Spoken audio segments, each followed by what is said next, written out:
오늘 우리에게 주시는 거룩하신 하나님의 말씀은 계시록 7장 9절에서 17절의 말씀입니다.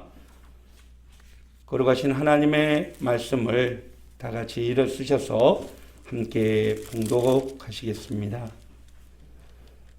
이 일 후에 내가 보니 각 나라와 족속과 백성과 방언에서 아무도 능히 셀 수 없는 큰 무리가 나와 흰 옷을 입고 손에 종려 가지를 들고 보좌 앞과 어린 양 앞에 서서 큰 소리로 외쳐 이르되 구원하심이 보좌에 앉으신 우리 하나님과 어린 양에게 있도다 하니 모든 천사가 보좌와 장로들과 네 생물의 주위에 서 있다가 보좌 앞에 엎드려 얼굴을 대고 하나님께 경배하여 이르되 아멘. 찬송과 영광과 지혜와 감사와 존귀와 권능과 힘이 우리 하나님께 세세토록 있을지어다. 아멘 하더라. 장로 중 하나가 응답하여 나에게 이르되 이 흰옷 입은 자들이 누구며 또 어디에서 왔느냐? 내가 말하기를 내 주여 당신이 아시나이다 하니 그가 나에게 이르되 이는 큰 환난에서 나오는 자들인데 어린 양의 피에 그 옷을 씻어 희게 하였느니라.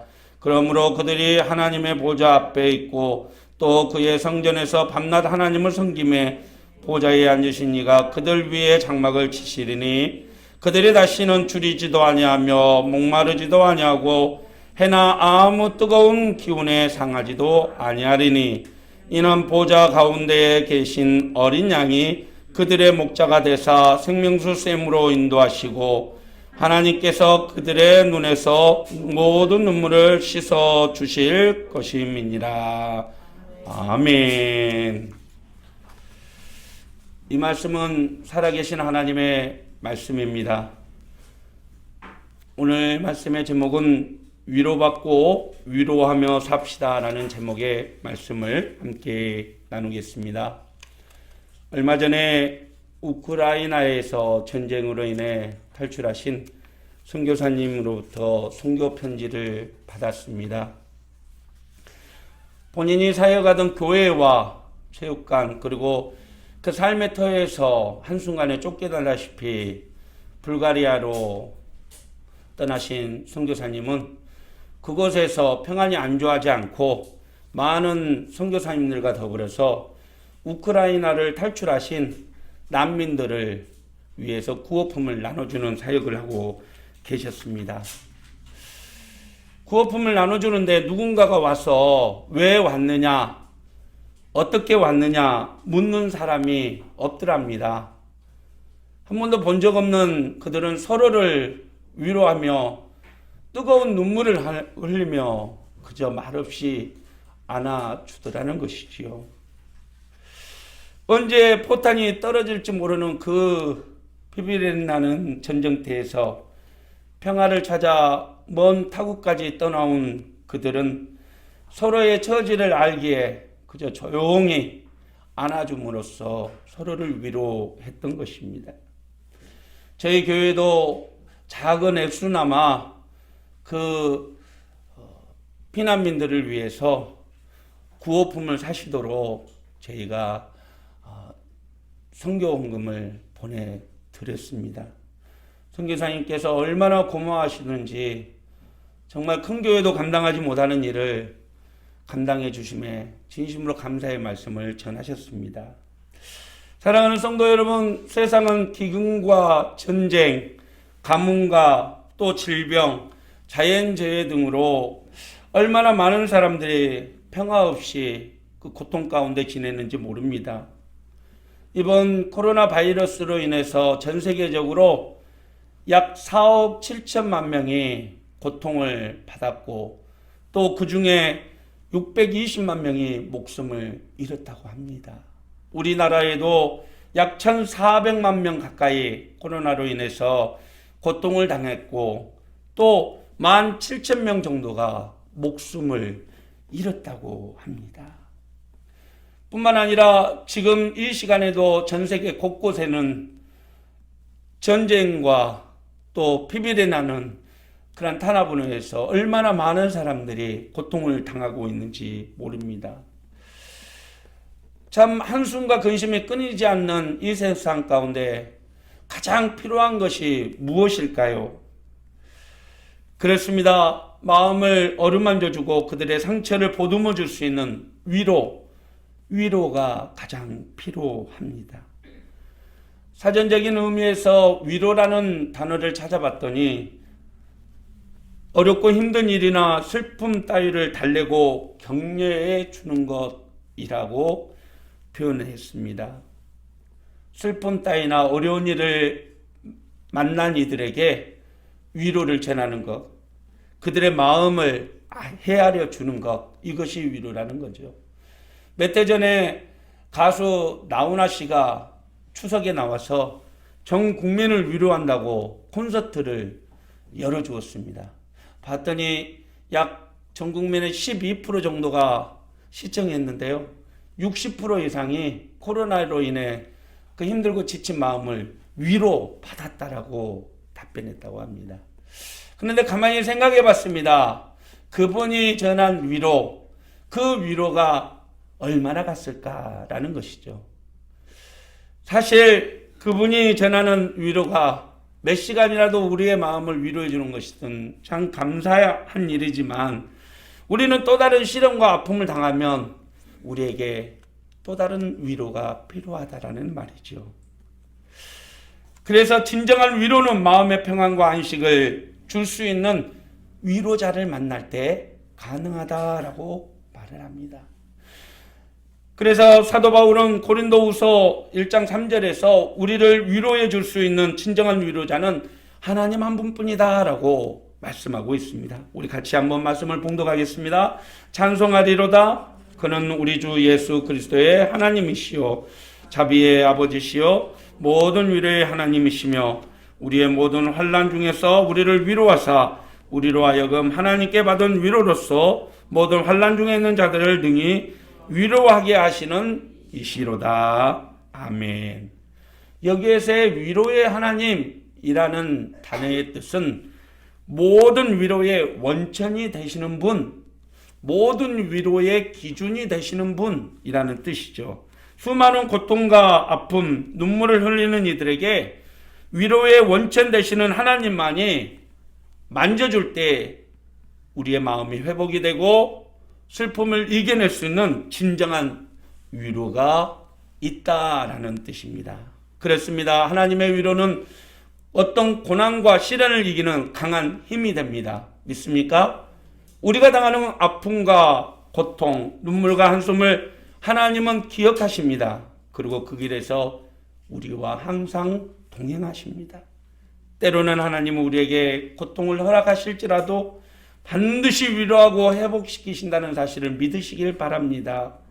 그 하나님의 위로가 이번 대통령 선거를 통해서 분열된 이 땅에 또 코로나로 인해 신음하고 아파하는 모든 이들에게 참혹한 전쟁의 상흔에 아파하는 우크라이나와 전 세계 모든 땅 위에 늘 함께 하시기를 간절히 축원합니다. 오늘 본문에서 요한은 각 나라와 족속과 백성과 방언에서 세울 수 없는 무리가 나와서 흰옷을 입고 보좌 앞에서 하나님과 어린 양께 찬송하고 모든 천사가 엎드려 경배하는 것을 보게 됩니다. 여기에서 나오는 흰옷 입은 무리는 큰 환난에서 나와 어린 양의 피에 옷을 씻은 자들인데 하나님과 어린 양 예수 그리스도는 그들의 눈에서 모든 눈물과 한숨을 씻어 주십니다. 그들의 진정한 위로자가 되어 주신다라는 말입니다. 우리 계시록 7장 17절 말씀을 다시 한 번 더 보겠습니다.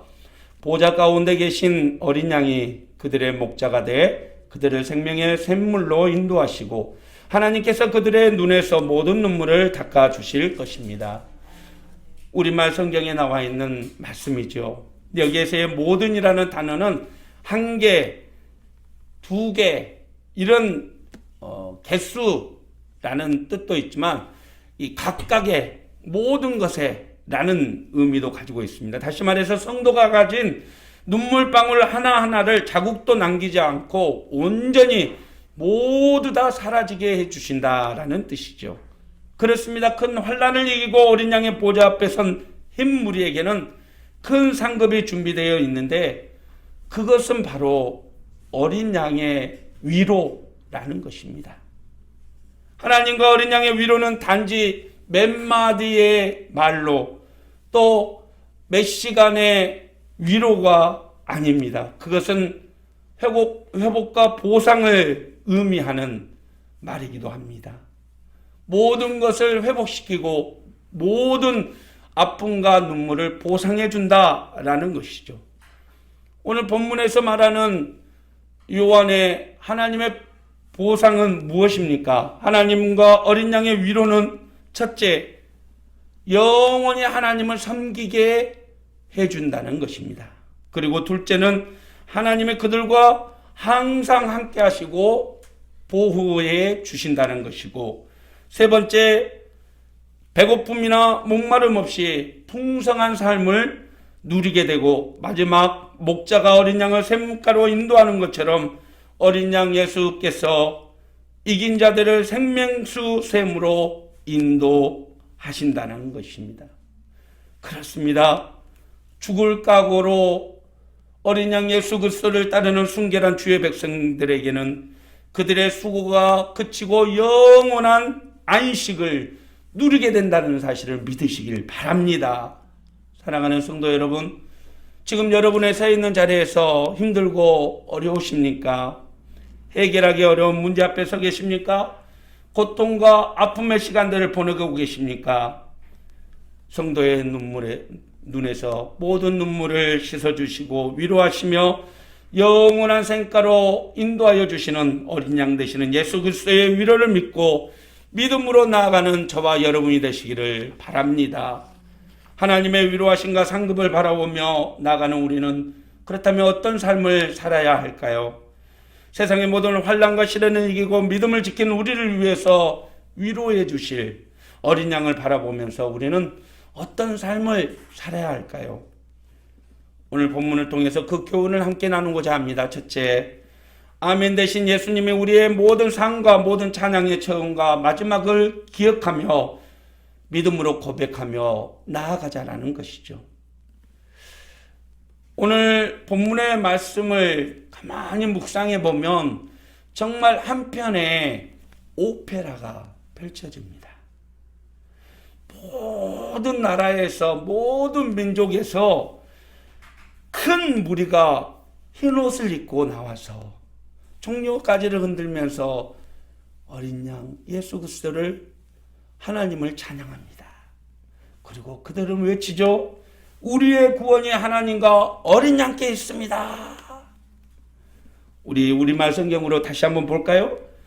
이 일 후에 내가 보았습니다.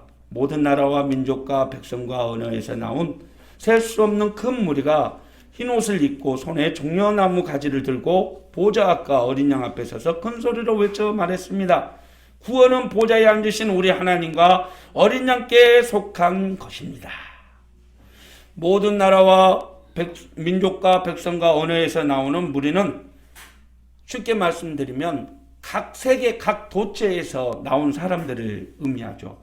그들은 인종과 성별에 상관없이 그리스도 안에서 하나가 되어서 어린 양 보좌 앞에 나오게 됩니다. 그리고 그들은 구원하신 하나님과 어린 양 예수 그리스도의 은혜를 찬양하고 감사하죠. 사랑하는 성도 여러분, 왜 우리는 어린 양 예수 그리스도의 은혜를 찬양하고 감사해야 할까요? 그것은 오직 우리의 구원은 어린 양 대신 예수 그리스도를 통해서만 이루어지기 때문입니다. 예수 그리스도의 보혈의 은혜가 우리를 죄에서 속량하고 영원한 안식과 위로를 가져다 주기 때문이죠. 그러기에 우리는 우리의 삶을 우리가 사나 죽으나 오직 예수 그리스도의 은혜를 찬양하고 그분의 이름을 높이며 그분의 사랑을 이 땅 가운데 전하며 살아가야 하는 것입니다. 사도 바울은 로마서 14장에서 우리는 살아도 주를 위해 살고 죽어도 주를 위해 죽어야 한다라고 고백하고 있죠. 우리 같이 한번 보겠습니다. 우리가 살아도 주를 위하여 살고 죽어도 주를 위하여 죽나니 그러므로 사나 죽으나 우리가 주의 것이로다. 이를 위하여 그리스도께서 죽었다가 다시 살아나셨으니 곧 죽은 자의 산 자의 주가 되려 하심이라. 아멘. 할렐루야. 아니 왜 바울이 이런 고백을 했을까요? 그것은 우리는 살아서도 죽어서도 우리의 모든 소유권은 하나님께 있기 때문인 것이죠. 어린 양 대신 예수 그리스도는 살아있는 자들과 죽은 자들을 주로서 통치하시고 다스리기 위해서 죽으셨다가 3일 만에 다시 살아나신 것입니다. 그리고 저와 여러분의 주가 되신 것입니다. 그분의 소유된 저와 여러분은 그 은혜 앞에 감사하며 영원한 하나님의 나라에서 드릴 영원한 찬송을 이 땅 가운데에서부터 시작해야 한다는 것이죠. 그것이 성도의 의무이고 역할이기 때문입니다. 믿습니까? 이 땅에서 우리가 드릴 수 있는 가장 하나님을 영화롭게 하는 것, 그것이 찬양입니다. 그것이 우리의 믿음의 고백인 것이죠. 사랑하는 성도 여러분, 어떤 시련과 환난 앞에서도 어린 양 예수 그리스도를 온전히 찬양하고 그분의 이름을 높여드리며 그의 은혜 앞에 감사하며 믿음으로 나가는 저와 여러분이 되시기를 소망합니다. 힘들고 지칠 때 주님을 생각하십시오. 그리고 우리를 위로하실 그 어린 양 손을 생각하며 우리의 삶이 다하는 그 순간까지 주님만을 높이는 온전한 예배자의 삶을 살아가는 우리가 되기를 주님의 이름으로 축원합니다. 구원하심이 보좌에 앉으신 우리 하나님과 어린 양께 있도다. 할렐루야. 둘째, 어떤 시련 앞에서도 십자가의 죽으심으로 승리하신 예수님을 따라 끝까지 인내하는 삶입니다. 오늘 본문 14절에 보면 어린 양 보좌 앞에 나온 장로가 흰 옷 입은 무리가 누구이며 어디에서 왔느냐고 질문하죠. 우리 같이 한번 우리말 성경으로 다시 한번 보겠습니다. 그때 장로들 가운데 하나가 내게 물었습니다. 이 흰 옷을 입은 사람들이 누구이며 또 어디에서 왔습니까?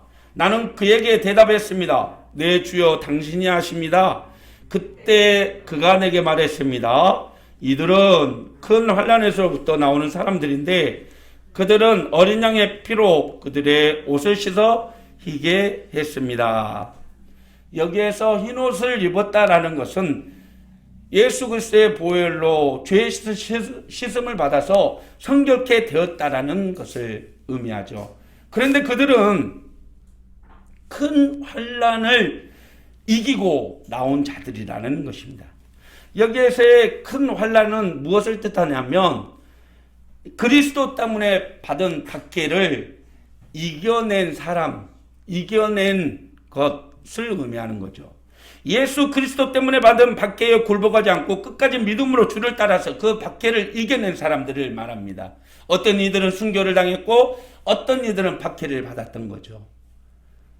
이것은 정말 순교당할 각오로 오직 예수 그리스도를 따랐다라는 것을 의미하는 것이죠.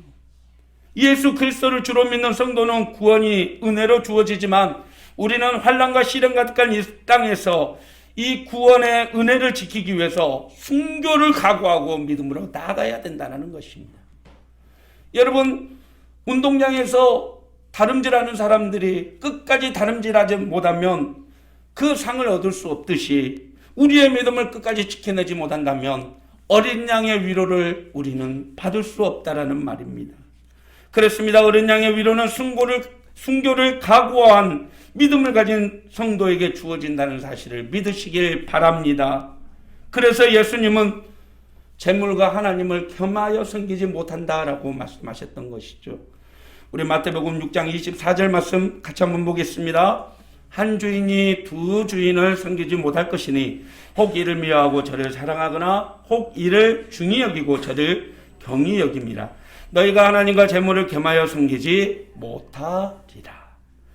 여기에서 재물이라는 단어는 사실 아람의 부를 상징하는 우상, 맘몬에서 유래된 단어입니다. 아람 사람들의 부의 상징으로 섬겼던 신의 이름, 만몬에서 나온 단어이죠. 그래서 재물은 돈과 부귀, 영화를 의미하지 않고 이 땅에서 하나님보다 더 사랑하고 의지하는 것을 통칭적으로 가르치는 말입니다. 다시 말해서 삶의 기준이 누가 되느냐에 따라서 쓸데없는 인생이 되냐, 존귀한 인생을 사느냐가 결정된다는 말이죠. 사랑하는 성도 여러분, 흉내만 내는 신앙이 아니라 오직 주님의 영광을 위해 어떤 시련과 고난 앞에서도 십자가를 지고 예수 그리스도를 따르는 믿음의 사람 되기를 주님의 이름으로 축원합니다. 세상에서의 재물은 필요합니다. 그러나 그 재물을 주님보다 더 사랑하는 것은 우상이 되는 것이죠. 코로나가 두렵고 무섭지만 그래도 주님이 기뻐하는 이 예배자의 자리를 지키기 위해서 최선을 다하고 주님이 원하는 섬김을 실천하고 어떤 시련 앞에서도 끝까지 주의 이름을 높이며 사는 하나님이 기뻐하는 그리스도인 되기를 주님의 이름으로 축원합니다. 마지막 세 번째, 위로받고 위로하는 사람이 되자라는 말입니다. 오늘 요한은 본문에서 어린 양 예수 그리스도께서 구원받은 백성들의 모든 눈물을 씻어주시고 그들의 피로를 채워주실 거라고 약속합니다. 그렇습니다. 우리가 의지하는 예수님은 우리에게 진정으로 위로를 가져다 주는 분이죠. 생각해 보십시오. 그렇게 사랑하는 가족들도 한순간 삐지면 얼굴도 쳐다보지 않은 게 이 세상의 이치 아닙니까? 그렇게 믿고 따랐던 사람으로부터 배신을 당하고 통곡하며 눈물 짓는 것이 이 세상입니다. 하지만 예수 그리스도는 우리가 어떤 처지에 있든지 우리의 마음을 이해하고 우리를 위로해 주시는 분입니다. 그분은 세상에서 상처받는 우리의 심령을 위로해 주시고 우리가 어떤 간구와 기도를 드리든지 우리에게 응답하시며 우리의 대적으로부터 우리를 지키고 보호해 주시는 것입니다. 마태복음 11장 28절에 주님은 저와 여러분에게 이렇게 말씀하십니다. 수고하고 무거운 짐진 자들아 다 내게로 오라 내가 너희를 쉬게 하리라. 여기에서 수고하고 무거운 짐은 세상에서의 먹고 사는 문제, 죄로 인해 무거운 마음들, 세상에 주는 근심과 걱정을 말하는 것이죠.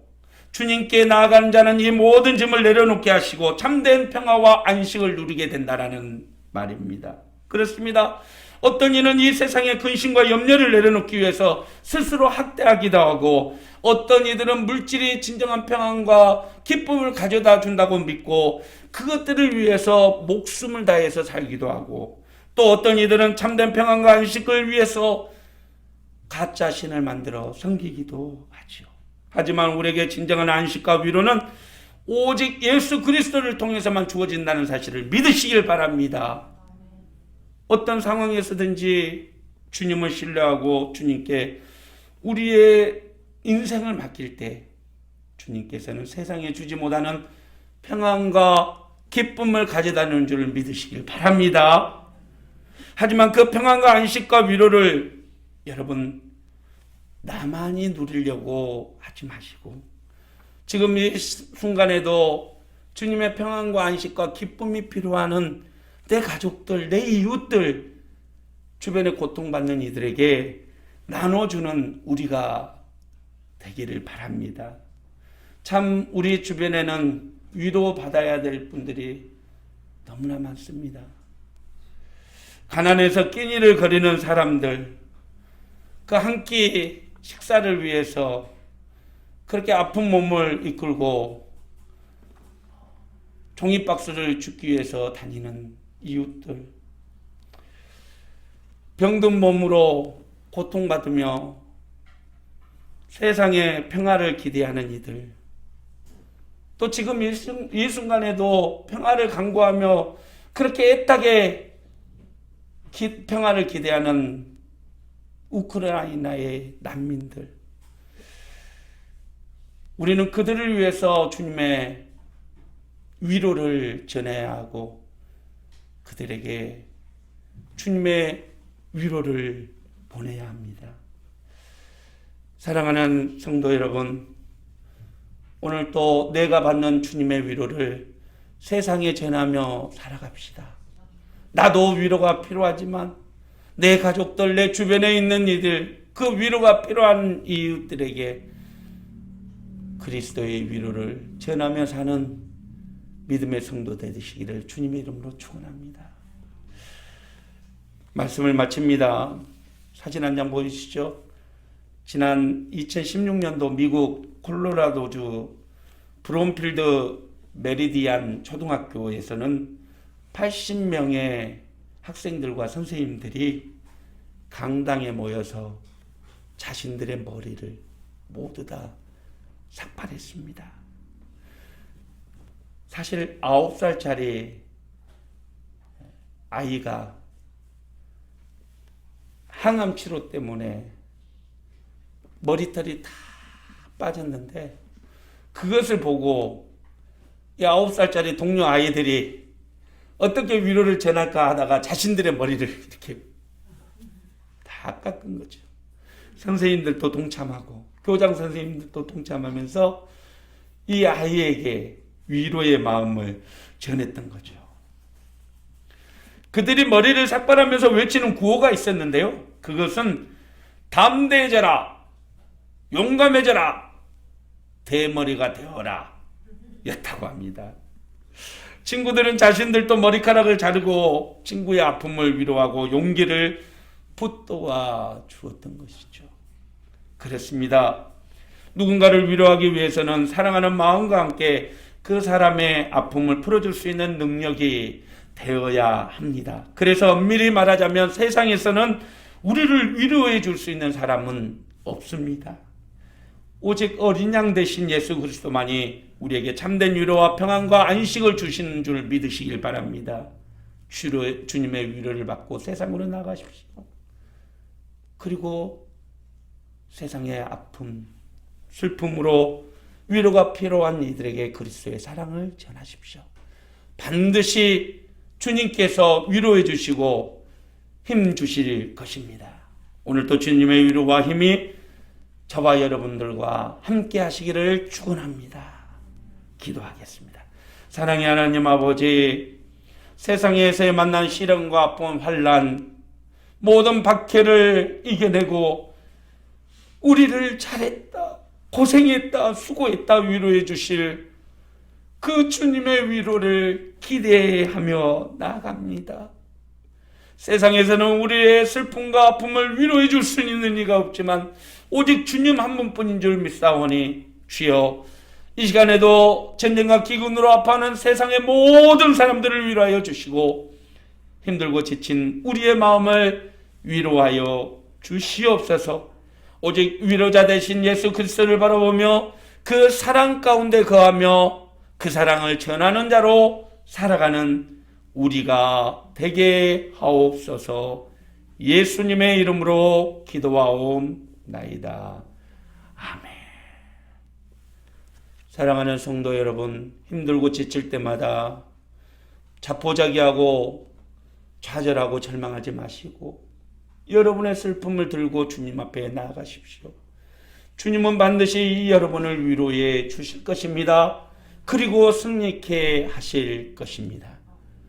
오늘도 믿음으로 세상에 나가 승리하는 그리스도인 되기를 소망합니다. 기도하겠습니다. 이제는 우리 가운데 참된 위로를 전해주시기 위해 자신의 모든 살과 피를 내어주신 우리 구주 예수 그리스도의 무한하신 은혜와 오늘도 세상 모든 고통받는 자들을 위로하시며 참된 평안을 허락하여 주시는 하나님 아버지의 크고 놀라우신 사랑과 진정한 위로자 되시며 우리와 항상 교통하시는 진리의 영이신 성령님의 감화 감동 교통케 하시는 충만하신 은혜의 역사심이 오늘도 진정한 위로를 간구하며 기대하는 모든 이들에게 풍성한 위로를 주신다는 사실을 기억하며 언제나 주의 은혜를 높이며 찬양하기로 다짐하며 돌아가는 사랑하는 교우들 머리 위에와 가정 위에 삶 위에 하는 모든 일 가운데에 이 교회 위에, 이 나라의 민족 위에 전쟁과 기근과 아픔으로 고통받는 전 세계 모든 이들의 머리 위에 이제부터 영원토록 성삼위 하나님의 은혜가 늘 함께 하시기를 간절히 축원하옵나이다. 아멘.